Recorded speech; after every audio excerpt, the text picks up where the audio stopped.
Apple ID မှာ Legend Balance တွေကိုရှင်းချင်တယ်ဆိုရင်ကျွန်တော်တို့ Apple Support ကိုသွားပြောရမယ်ပေါ့ဒီ Apple Support ပြောနည်းလေးကိုကျွန်တော်ပြပေးမှာဖြစ်ပါတယ်ပထမဆုံးအနေနဲ့ကျွန်တော် Safari ကိုသွားလိုက်ပါ Safari မှာ Support Apple ဆိုရိုက်ရှာလိုက်ပေါ့နော်ဒါဆိုရင်သူပေါ်လာပါလိမ့်မယ်ဒီ Apple Support ဆိုအောင်ကျွန်တော်တို့ဝင်လိုက်မယ်ဝင်လိုက်ပြီးရင်ကျွန်တော်တို့ဒီထက်မှာဒီ iPhone ကိုရွေးပေးမယ်iPhone ကိုရွေးပေးပြီးရင်ကျွန်တော်တို့အောက်ဆုံးထိဆွဲလိုက်မယ်အောက်ဆုံးထိရောက်သွားတဲ့အချိန်ကျရင်ကျွန်တော်တို့ဒီအောက်ဆုံးမှာ connect ဆိုတာလေးကိုတွေ့ကြရပါတော့ဒီ connect ဆိုတာလေးကိုနှိပ်လိုက်ပါပြီးရင်ကျွန်တော်တို့ contact us ဆိုတာလေးကိုထပ်ပြီးတော့နှိပ်လိုက်ပါအထက်ကိုထည့်အောင်သွားပြီဆိုရင်ကျွန်တော်တို့ဒီ iPhone ကိုပဲထပ်ရွေးလိုက်မယ်ပေါ့နော်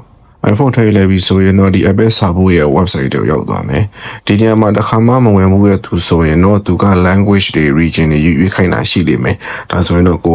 ကိုနဲ့အနည်းစားဆုံးလွယ်ကူဆုံးဖြစ်တဲ့ဒီ United Kingdom ကိုပဲရွေးပြီးလိုက်ပေါ့နော်ဒါကတစ်ခါမှမဝင်မှုရဲ့သူဆိုရင်တော့သူကရွေးခိုင်းတယ်တစ်ခါဝင်မှုထိုင်တော့ထပ်ပြီးတော့မရွေးခိုင်းဘူးပေါ့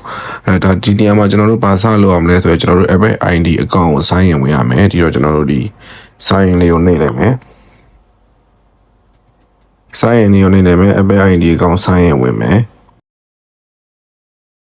တဲကိုရောက်သွားပြီဆိုရင်တော့ဒါကိုယ့်ရဲ့တစ်ပိုက်ကိုရွေးပေးလိုက်ပေါ့နော်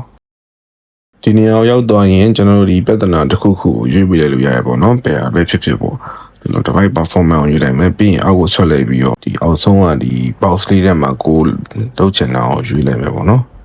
ကိုလှုပ်ချင်တာကိုရေးပေးလိုက်မယ်ပြီးရင်ဗီဒါဒီ man blue လေးကိုနှိပ်လိုက်ရင်ပေါ်လာမယ်ပေါ့နော်ဒီမှာသူပေါ်လာပြီးရင်အောက်ကိုဆွဲလိုက်တယ်ဒီအောက်ဆုံးမှာ chat ဆိုတာလေးရှိတယ်ဒီ chat ဆိုတာလေးကိုနှိပ်လိုက်ပါဒါကတော့ကိုယ့်ရဲ့ဒီနာမည်တွေကိုယ့်ရဲ့ဒီမေးပေါ့နော်ကိုယ်နာမည်အပိုင်းဒီမေးတွေကိုဖြည့်ပေးလိုက်ရင်တော့ရအဲဒီ optional ဆိုတာတွေကတော့မဖြည့်လို့ရရပေါ့နော်ဒီနေရာမှာတော့ခုနကစားပဲထည့်ရေးပေးလိုက်လို့ရတယ်ပြီးရင် continue ကိုနှိပ်လိုက်ပါဒါတော့ရင်ကြည့်ချင်ကနေနိုင်ရတယ်ဒါဆိုရင်ကျွန်တော်တို့ဒါ Apple Support နဲ့ပြောတဲ့ chat ထဲကိုရောက်သွားပြီပေါ့နော်ဒီမှာကျွန်တော်တို့လုပ်ချင်တာကိုပြောမယ်ဟောသူအပေါ်မှာမေးနေပြီပေါ့နော်ဒါတော့ security question တွေမေးမှာပေါ့ဒါကတော့မေးတာကိုဖြည့်ပြလိုက်ကြပါတော့ဒီမင်းနဲ့မေကုန်းကတော့တစ်ဖက်လူပေါ်မူတည်ပြီးတော့တူချင်းမှတူလိမ့်မယ်အတိအကျကြီးတော့ဖြစ်ချင်မှဖြစ်လိမ့်မယ်ပေါ့ဒါပေမဲ့အဓိကကတော့ကိုယ့်ရဲ့ account နဲ့ balance လက်ကြောင်းကို clear လုပ်ချင်တယ်ပါကြောင်းလုပ်ချင်တယ်မိလိုက်နဲ့ကို